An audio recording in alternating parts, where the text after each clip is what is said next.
these things before, but we're going to get a little bit more into why you do it. But you must understand your disadvantage of not having done it, not doing it, and not being told to do it, and why. All right?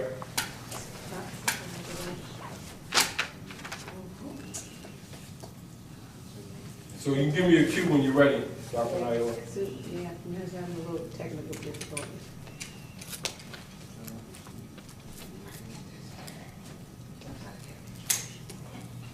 Would you like to, when you get set up, would you like to take a moment to share with everybody your research, your work? Oh, my assignment that you gave me? Let me get, can you tell me some further more now? Because I'd appreciate that.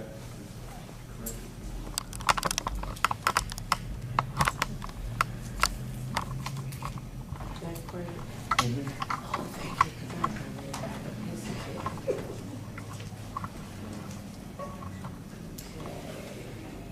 Just give me a second. Line.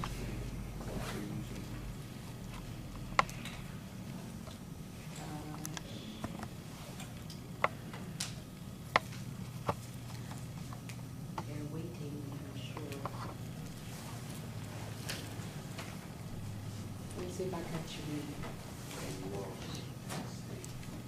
Go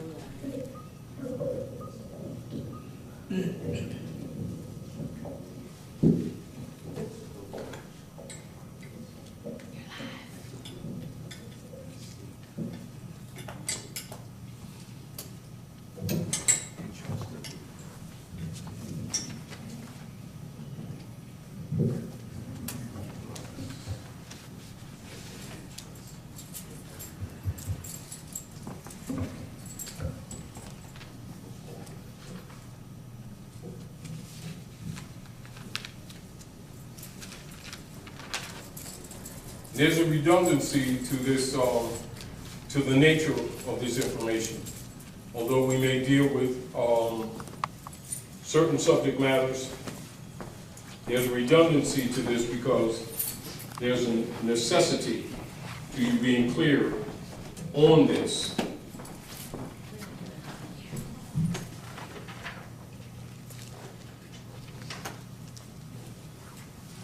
We are live.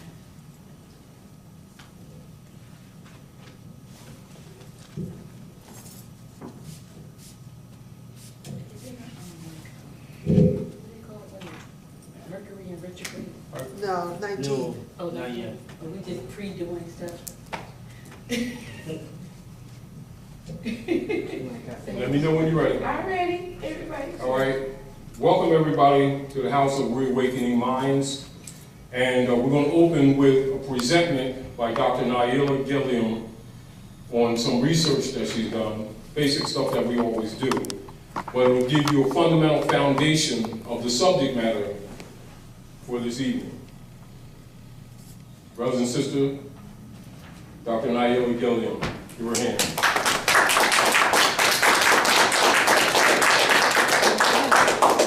Islam. Islam. Well, thanks to Grand Sheikh Taj Tarik Bey, whenever we have a conversation, I never leave that conversation without being enlightened further.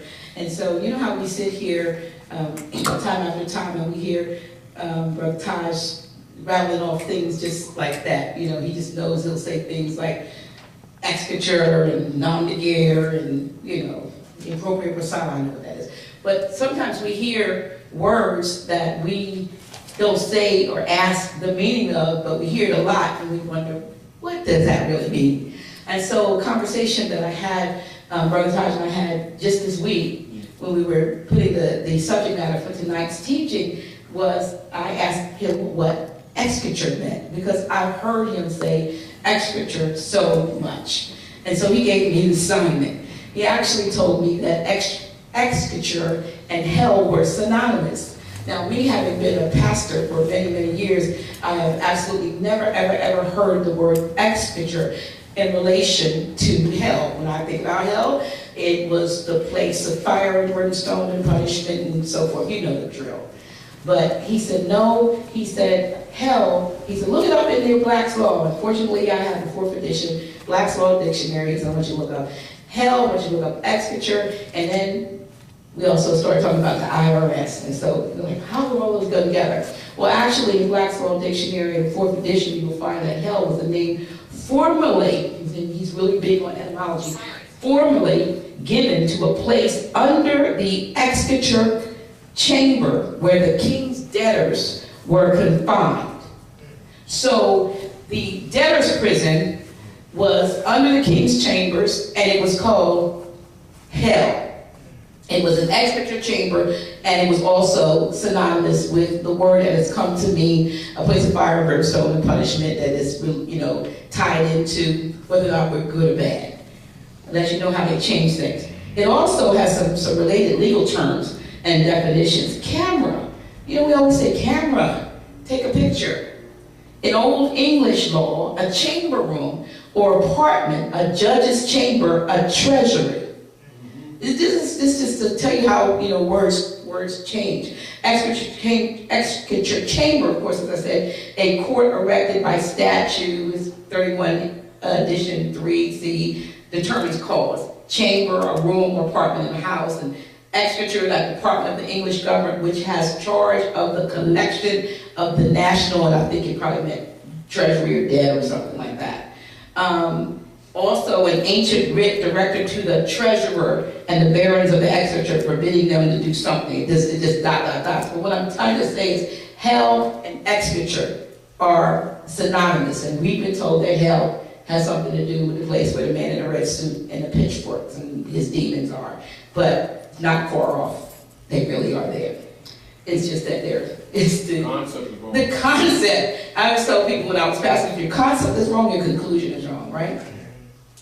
Also, what Brother Taj let me know is actually when names change, the same function that the IRS is performing today is the same thing as hell and executure back in the day. And so I did my little research based on our executure. I have a handout for you.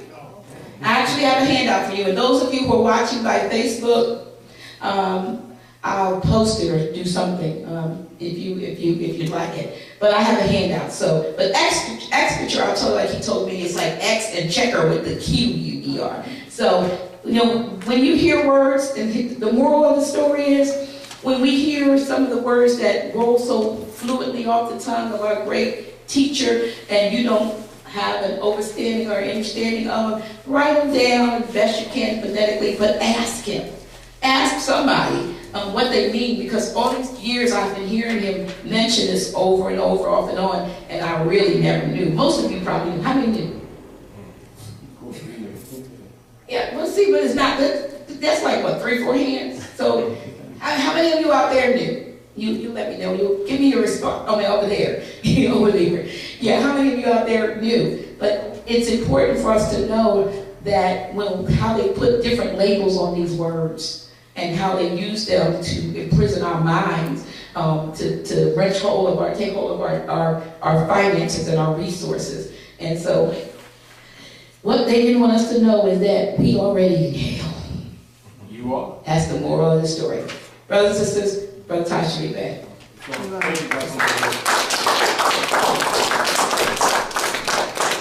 This is back to, for those of you who are scholars and researchers, look up the conferences that they had on semantics. And so keep this in mind too, Dr. Naila. Yes. Conference on semantics.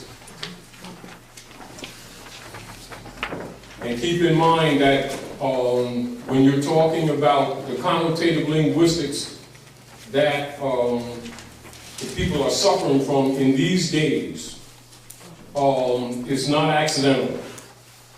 Meaning that the priesthood set up a conference by which they would introduce connotative linguistics just to dumb us down. So when people think about hell, you know, being underground, they were correct. But what the priesthood did, made a mythical devil so you wouldn't look at them, because they're the ones that did it. Are we clear?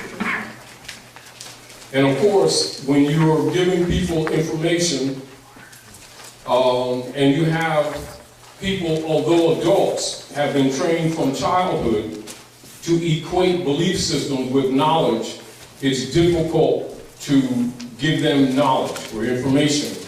And very often they get offended, they think you're attacking their beliefs or their religion, not knowing that the masses don't get religion, they get dogma. It's for control purposes. And so you got to try to give them reference points so they don't take it personal and reject knowledge, you know, for the sake of defending their beliefs that they think came from the Lord in heaven when it actually came from the Lords of London. So if people don't understand or know that the operations of Inquisition government on the planet Earth is regulated by the District of London through the Lords of London under the secret treaty of Verona, with the secondary field men being what you call policemen that are a gang, the world's largest gang, evolved from European colonists in New York area.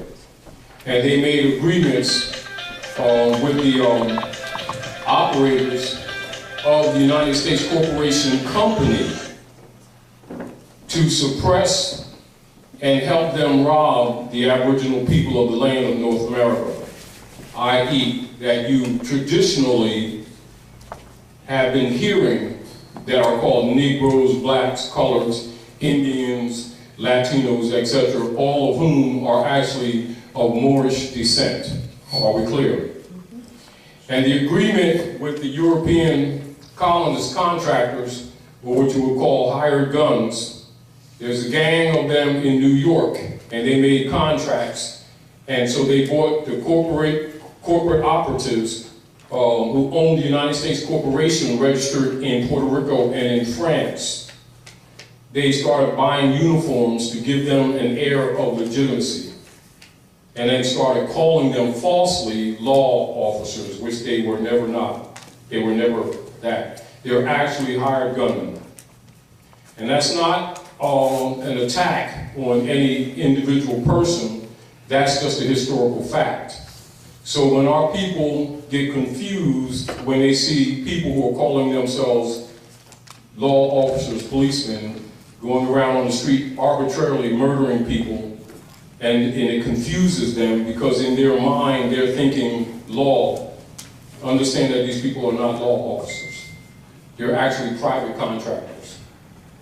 This is why it's also important for you to understand what really is in order to have a concept of how you're supposed to go about your life. Are we clear? And of course, people who have been benefiting from the destruction of human life and colonization are not going to tell you these things. It's not in their interest. Do you understand? So it's in their interest to deceive you. Does that mean that everyone that's a policeman is an evil person or has evil intent? No, it does not mean that. It means that what that order is for. They're hired killers. They are. You know, it might be uncomfortable for you to hear that. It's the absolute truth. You know, and so people who don't really understand this, it confuses them when they see them wantonly murder some young brother or sister on the street and steal their organs, even if they're unarmed, and you see that happening a lot, and it confuses you. Now you know why. Because they're not coming under law. They're mercenaries. They're commercial mercenaries. Write that down. They're commercial mercenaries. Now, logically, one of the keys of maintaining colonial operations is they set up the United States Corporation Company, which is a private corporation registered in Puerto Rico. This is what you need to understand. These are fundamentals that you need to be clear on. The United States is not a country. It's a private corporation. Registered first in France, collapsed by Abraham Lincoln, and then registered in Puerto Rico, and has been operating ever since. And with its owners and its contractors and its private corporation representatives pretending to be government on the land of North America ever since. That's the real organized slavers operation that the masses don't know, but that all politicians know, all big-time religious leaders know. And so when people don't know this, they have a tendency to keep getting confused when they see or hear politicians say one thing and do another. They see big-time ministers and pastors and religious leaders claiming to the public one thing, but they live a different lifestyle for themselves, and it confuses them. They're only confused because they don't know the real history. They don't know the foundation. Are we clear? So you're given a knowledge of the real foundation of political operations, not to turn you against legitimate government, but to make you aware of fraud government. Are we clear? Because what you're suffering from is impostorship. Are we clear? Now, we've been over this before, but again, a lot of times when we're going into different subject matters, a lot of you who are scholars know these things, but a lot of you who are not scholars don't have this information unless you're in your highest degrees of masonry. Like if you're a Grand Master, Potentate, Illuminati, Knights Templar, Eastern Star, Daughters of Isis, Daughters of American Revolution, Knights of Malta, Knights of Columbus, Shriner. People in those degrees know this information, but you gotta remember most of those secret orders have death oaths, so they're not going to speak on this information. Are we clear? But being Moorish American and heirs to the estate that's been under occupation, it is our duty and our birthright, and it's also your birthright that has been hidden from you, which is why the Moorish Divine and National Movement exists anyway. But you need to know why it exists, not just some of the things that you hear me say or some other people say, or that you may see some so-called sovereignty groups make claims, or some European sovereignty groups, etc., or different people using different processes to try to get some kind of control of the Sister QV trust system set up by the Pope of Rome after the fall of the Red House. These all things are tied to the real politics of the world, are we clear?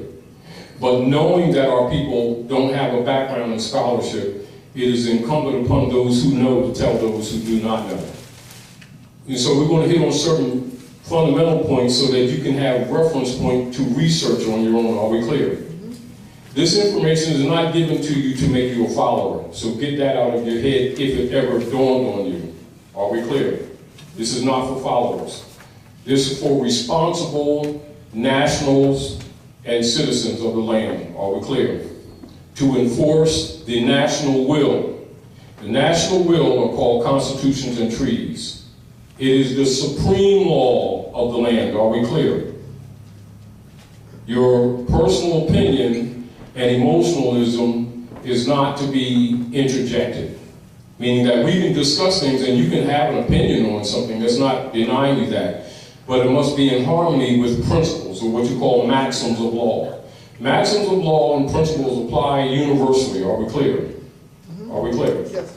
Just like 2 and 2 is 4, your beliefs are not to be interjected into that. Are we clear? So thus, 1 and 1 and 1 and 1 is 4. And don't make it personal. Although it can affect you personally. Can you understand? And so this information is presented to you on that premise, and it's also incumbent for you, if you're going to develop what we call spiritually, that you cannot develop spiritually if you are guiding your life on principles that delude to forced servitude, slavery, negativity, and falsehood. because it doesn't go together. Are we clear? Because your concepts will develop incorrectly, whether you're reading the Bible, Uwaspi, Torah, Tanakh, Hexateuch, Pentateuch, Quran, the Vedas, Uwaspi, or any of the holy books. You must have a foundation of truth. You must come from a foundation of truth in order to properly use those books. If your concepts are wrong, your outcomes, as Dr. Naila said, will be wrong. Now, you have to get your ego out of the way and your own biases out of the way so that you can look at things honorably. And for those of you who are familiar with Septuaginta, or the later alteration of the Septuaginta, which became the Bible, you will understand the lessons of Yahushua. And the lessons of Yahushua, they altered it and renamed him Jesus for the masses. But those scholars know his name is Yahushua. And when Yahushua, at the age of 12, were disputing with the doctors of the law, he was actually disputing with the priesthood, who were modifying and altering the maxims of law principles and presenting their alterations as religion, and thus making for themselves a kingship over the people, and were actually raping and robbing the people in the name of the Lord. Are we clear? You got to understand how it's been operating. And those have been the real operations, and this is why the priesthood have always had problems with Yahshua. This is why they assassinated his character and worked with the Romans to assassinate Yahshua. And then they had a meeting with the Romans and changed his name to Jesus, knowing that that's not his name. You know, and so when you look at the substitute principle that's put upon humanity, understand it has an old origin, but the operation hasn't changed. That's what you need to understand. The operations of color have not changed. And this is why it's important for you to have a background, a scholarly background, so that you can recognize when the con game is still being played on you, just given a different name. So when people, as an example, when people are looking at the Inquisition revenue services operated by the Inquisition General Thomas de Torquemada, scholars know that the IRS is the Inquisition revenue services. But a non-scholar doesn't know that, because they hear Internal Revenue Service set up by Skull and Bones member Woodrow Wilson, 1913 to 1916. So a scholar knows that they're absolutely the same operations given a different name in order to deceive the people. But a scholar and a Mason already knows that, because they're already told. That's what gives them the advantage over the masses. What gives, say, Masons power in society is that they're told certain truths that the masses don't get. What gives Illuminati members power? They have certain fundamental knowledge that the masses don't get. What gives the big-time preachers power?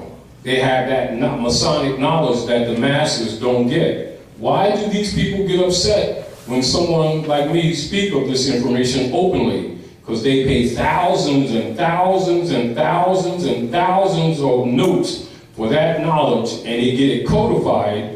And then they take death oaths not to reveal it, but they get comfortable jobs, and they get kickbacks, and then they act like it's a separation of church and state when they know it absolutely is not and never was.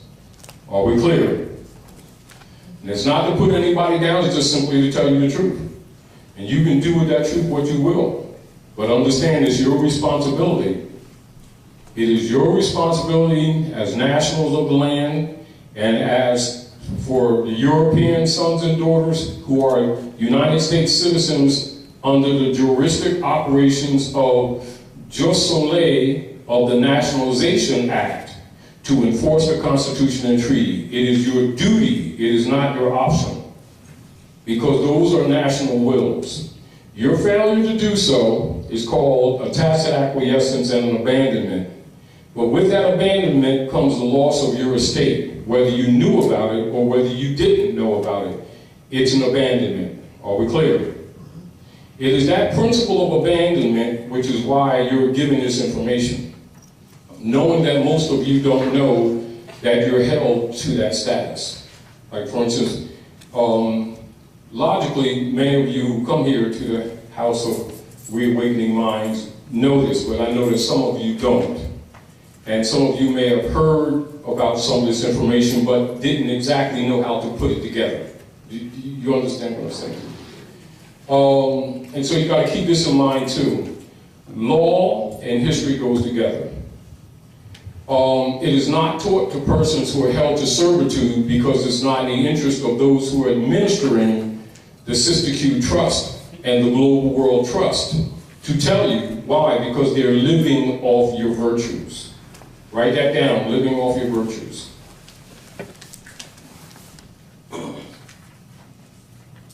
We're going to go on a synopsis a little bit so that you can have a background. And as many of you who've been here regularly already know, some of this stuff we do redundantly. But what you will find is if you test most people, just like Dr. Naila did, and many of you who've been here often, you can see, many seats, and we're talking adults, not children. And she asked a fundamental question of civilization, and she counted 4 hands. So intelligence tells you what danger is are the offspring in. Many of us are grandparents, and then some of us are direct parents. What chance do the children have when the adults don't even know the rules? And yet we sit around and we pontificate. We talk about our special personal relationship with Allah and Jesus and God and Muhammad and Buddha and Confucius, and don't even know the basic rules that run society and suffer from injury by the day, and out of ignorance blame the devil for it. And of course, in the real world, we can do that and there's no remedy because it doesn't work. That's called dogma. And that's what's been given to the masses for control purposes. They've been given dogma in the name of religion, not knowing they got counterfeit law, it's called color law, color of authority, and color of office. They got dogma in place of religion, and they have fiat in place of money. And these are the tools of the priesthood for governing the planet. And this is what's been in operation under Inquisition operations. And so fundamentally, just fundamentally, those things should be clear in your head. And all of us, at some point, dealing with any of these issues, come short or flawed. And this is why you come together, so that we can pull each other's coattail. Are we clear? And logically, if the children are raised in a culture of dead culture, logically, they will never compete in the real world. So, watch how we do things. If you pay attention to us as a people, we will fund multiple alphabet soup organizations to deal with the symptoms of a root problem that our people have never really studied. If you ask most of the people a question like, slavery has been institutionalized, and we know that the word slavery is used connotatively, because slave is actually a short or a brief of actually a nationality of the Slovakian nations. We won't get into that, but it's, so a scholar knows the difference between the connotative use of it and its proper use.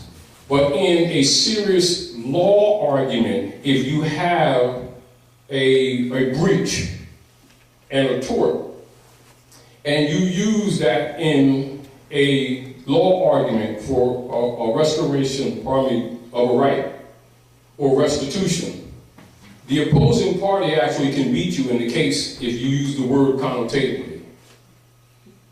But yet, amongst the masses, it's commonly used, and they would look at it as if it's denotation, not understanding that in a law argument, these subtle semantics can win or lose a right of claim.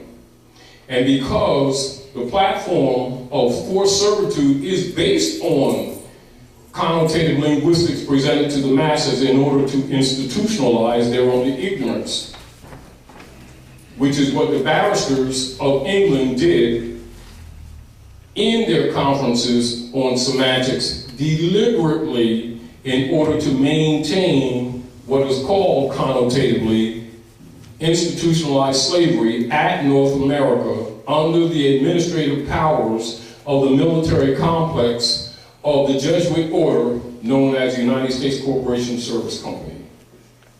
And to present that political platform as if it is the country. And that the trading banner in commerce that they owe in treaty operations for securing the rights, unalienable rights of the people, which is actually a trading banner of amity and commerce, has been falsely presented as, quote unquote, the American flag.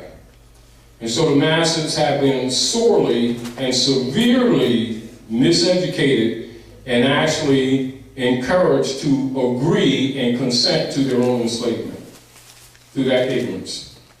Are we clear? As a countermeasure and a restoration of right law and Constitution and treaty enforcement, one man named Timothy Drew, who's also known as Prophet Noble Ali, established Old Canaanite Temple in 1913 AD as a direct rebuttal to the abrogation of the treaty and Constitution, which are the supreme law of the land at North America. That is the root of the founding of the Moorish Divine and National Movement, 1913. As a countermeasure, Skull and Bones member Woodrow Wilson met with the bankers and representatives of the Lords of London under the secret Treaty of Verona on Jekyll Island, right off Georgia, to sell the government to the Jesuits in order to counter Noble Ali, because they were already in breach of the treaty and Constitution to the heirs of the estate, who by this time most didn't know they had an estate. Not only did they not know they had an estate, most of them were in or held as stateless persons. Such stateless persons are called or tagged by what is known nom de guerre. Those are war names. Nom de guerre. And I'll write that down for you, for those who don't know.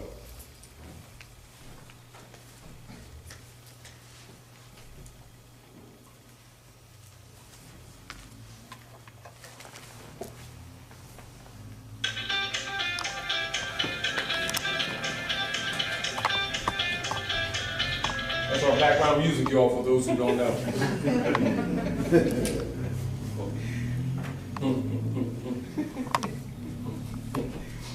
Now, nom de guerre are spurious names, and it can also be referred to as misnomers, but this is the proper law designation for it. And nom de guerre will be known on another level as brands. Are we clear?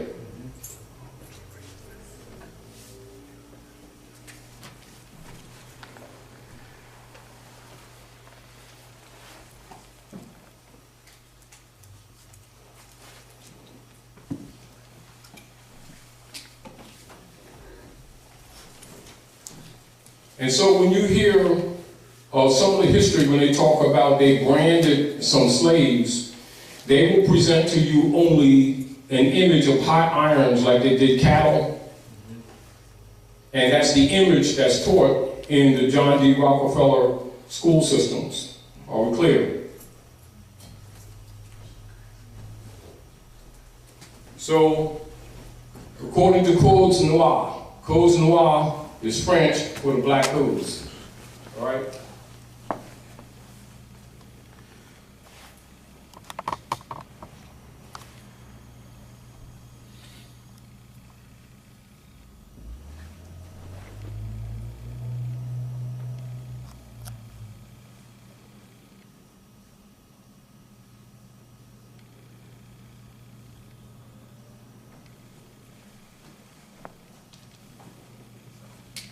So those brands would be Negro, Black, Colored, Indian, Ethiopian, Misplaced, Latino.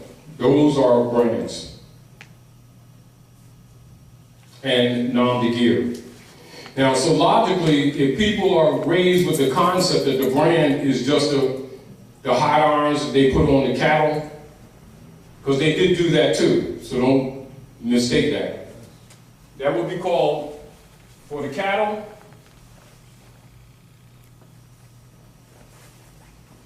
they substitute this.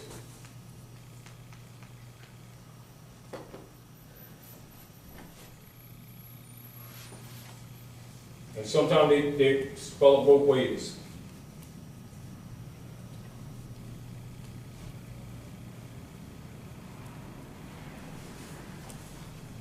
And sometimes with a double T. And that's for human trafficking.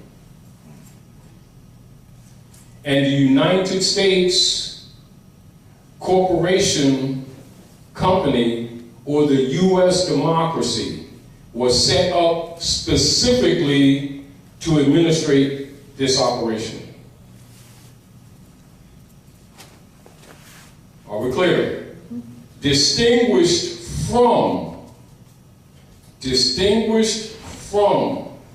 the United States Republic that was set up under the organic constitution and treaty between the Moors and the deists that you know as Benjamin Franklin, John Adams, Thomas Jefferson, etc. They were deists. You must understand that. If you don't know that, your concepts have been wrong and logically will be wrong. And logically, in a law argument for restoration or restitution, you will fail. Are we clear? That failure has continued to haunt the Aboriginal people at North America for both incompetent and disingenuous people alleging to honorably represent you, when in actuality they were actually working with the slavers. You say deists, what does it actually mean? Deists, now, so this will be supplemental for your study.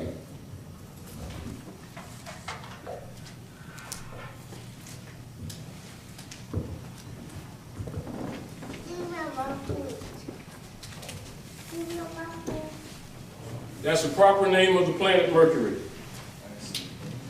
which is a communication center in this particular solar system, which is represented by one of those golden candlesticks that you see in the mosques, churches, and synagogues. When you see the 7 golden candlesticks, when you see in the book of Revelation, when it says, I heard a voice speak, a man speak with a voice of many waters, he was standing among 7 golden candlesticks. One of them candlesticks is Deity. This is where you get this word from, is derived from this name of Mercury. There you go.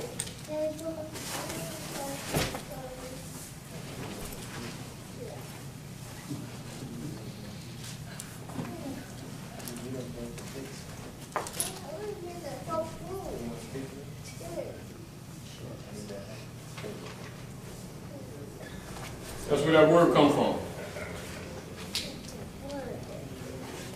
Also this.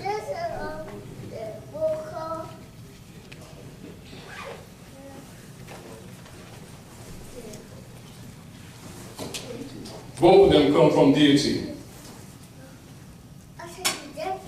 And because it's a communication center, the other planets, or the 7 golden candlesticks, are not properly what have been traditionally called deities.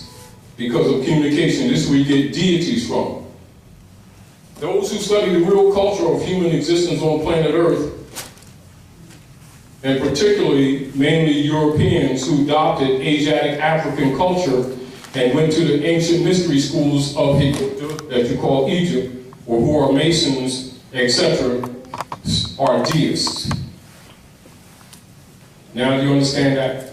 So when you talk about deists, you're talking about someone who studies Asiatic African culture, the original Kabbalistic and cosmological culture on Earth planet, which is really religion.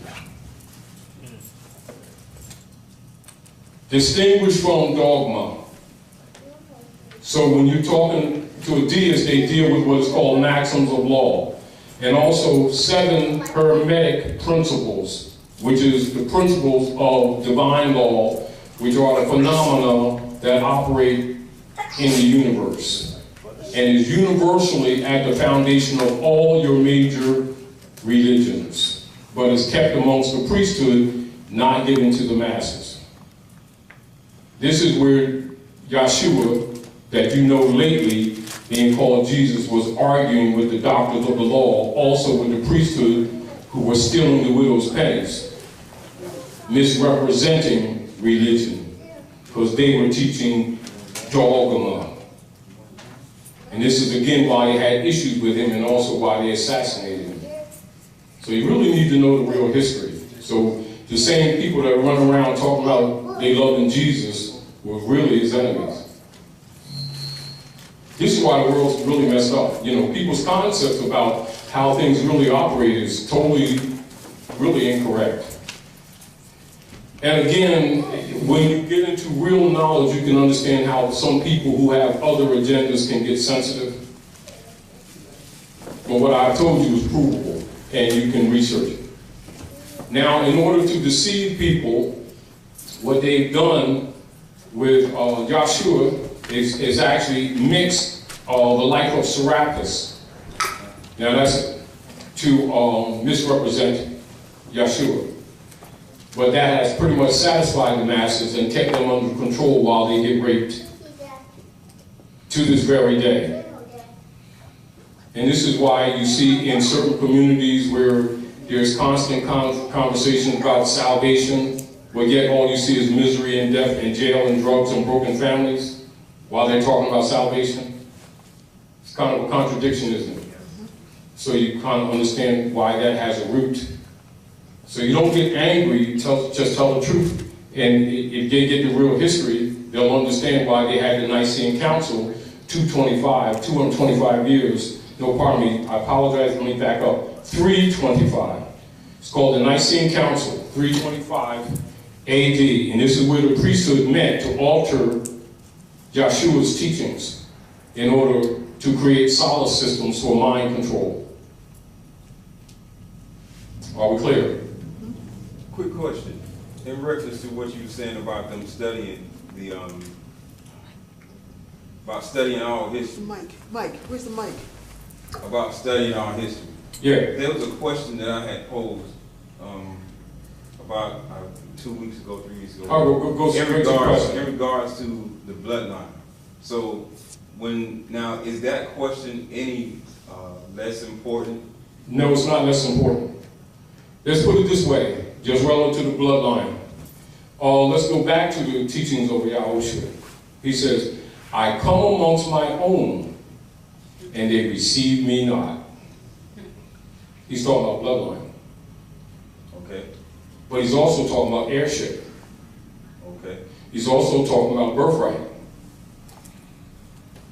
And he's also talking about the loss of that birthright. Okay, so with them studying our history, they will begin to understand that Yeshua had hair like lamb's wool, skin like burnished brass. That Jesus is actually a Roman substitute. Is a Paleolithic man placed on the wall representing the lords of London, told to the people that that is Yeshua, and they're actually worshiping the Romans that murdered Yeshua. That's how things have worked. And of course, nature does not recognize person or station. So there's a consequence when you support a lie. because it is a lie. But it doesn't mean that people who fall for it is necessarily evil. They're just misinformed, they're misled, they're deceived. But in order to make things start working for you in your interest spiritually, you cannot be spiritually corrupt. Nature does not give you that break. In other words, we can sit around, pat each other on the back just because we pontificate and talk about our personal relationship with God and everything. We can do that all day long. Nature does not recognize whatever we say. Nature only recognizes merit. This is why one of the Kabbalistic lessons that the Nazarene gave was to remind you so that you don't get arrogant. He would say, the sun shines on the good as well as the evil, which means the law is neutral. What point you don't get this? That you don't have the option of beliefs. It has nothing to do with what you believe. It has to do with how the universe works. How the communication of nature's law and nature's God works. This is why when you see in the Universal Declaration of Independence, where the deists that you have told were the founding fathers mention nature's law and nature's God. It's talking about the Kabbalistic foundational moral maxims of law that apply universally. See, it's important for you to know that because it's important for you to understand how government operates. Are we clear? And when you think that people that are allegedly in government are moral or ethical, you don't get caught up in personalities or party. You measure them by constitutional principles. Those are maxims. They're predicated on maxims of law. Are we clear? So you do not get caught up in, that's my cousin, because he's an imam, therefore, because he says Allah and Jesus and Muhammad, he's right. No, it don't mean him right. Or, oh, he's Baptist, I don't listen to him. No, you measure them by the rules. The same rule applies to everybody. But you got to know what the rules are. If you don't know maxims of law, you get caught up in these tags and these brands and these claims that people make, most of which they don't live up to.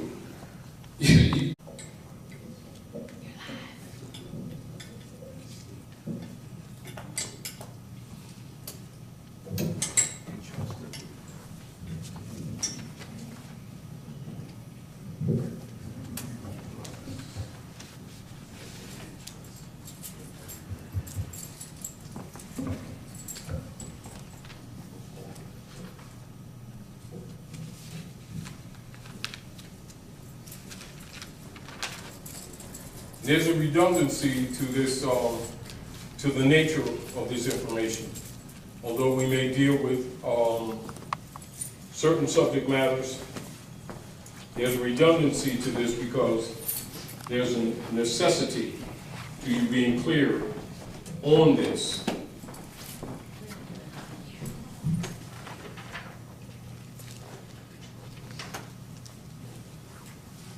We are live.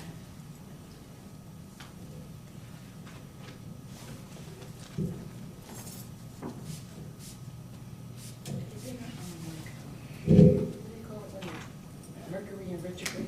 No, 19. Oh, not yet. Are we just pre-doing stuff?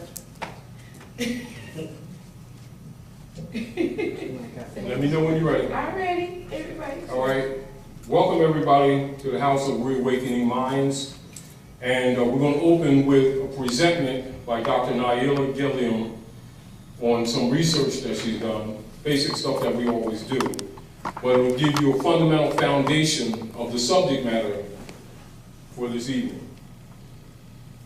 Brothers and sisters, Dr. Naila Gilliam, your hand.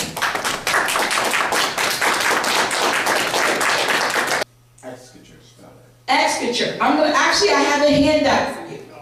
I actually have a handout for you. And those of you who are watching by Facebook, I'll post it or do something if you'd like it. But I have a handout. So, but excature, I'll tell you like he told me, it's like X and checker with the Q-U-E-R. So, you know, when you hear words, and the moral of the story is, when we hear some of the words that roll so fluently off the tongue of our great teacher and you don't have an understanding or understanding of them, write them down as best you can phonetically, but ask him. Ask somebody what they mean, because all these years I've been hearing him mention this over and over, off and on, and I really never knew. Most of you probably knew. How many knew? Yeah, well, see, but it's not, that's like, what, 3, 4 hands? So, how many of you out there knew? You let me know. You give me your response. Oh, man, over there. Over there. Yeah, how many of you out there knew? But it's important for us to know that how they put different labels on these words and how they use them to imprison our minds, to take hold of our finances and our resources. And so, what they didn't want us to know is that we already in hell. You are. That's the moral of the story. Brothers and sisters, Brother Taj Tarik Bey.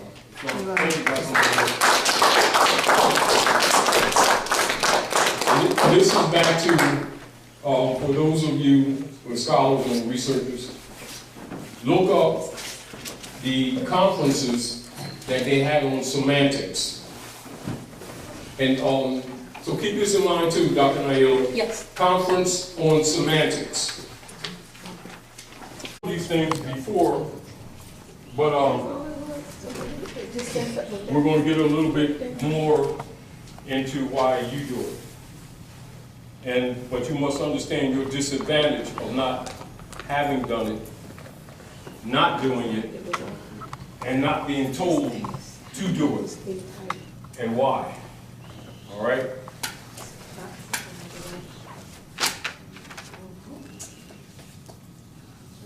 So you can give me a cue when you're ready, Dr. Naila. Yeah, I'm having a little technical difficulty.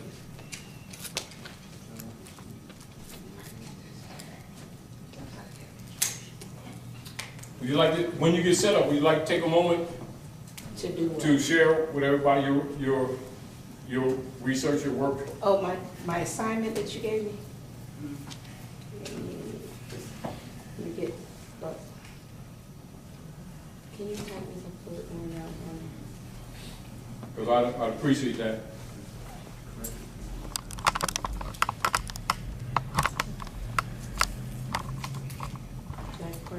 Oh, thank you.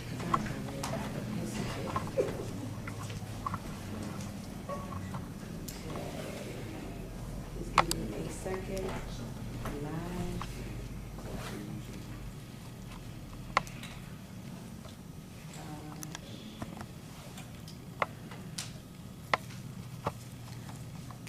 They're waiting, I'm sure. Let me see if I got you reading.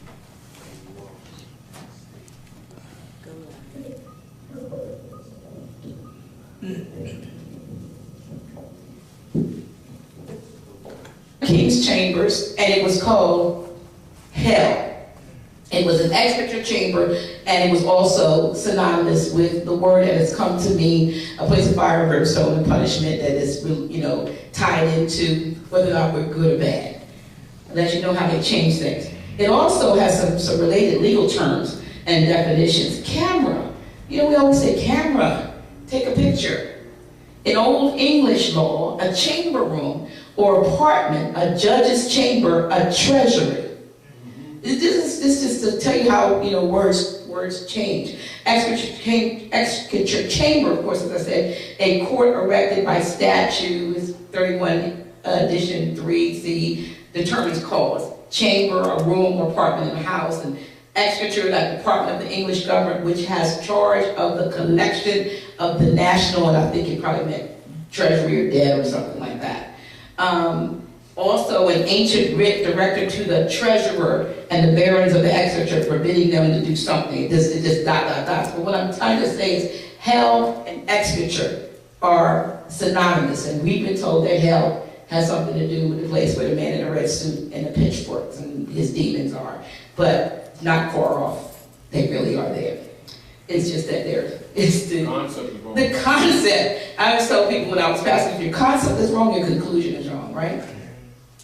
Also, what Brother Taj let me know is actually when names change, the same function that the IRS is performing today is the same thing as hell and executure back in the day.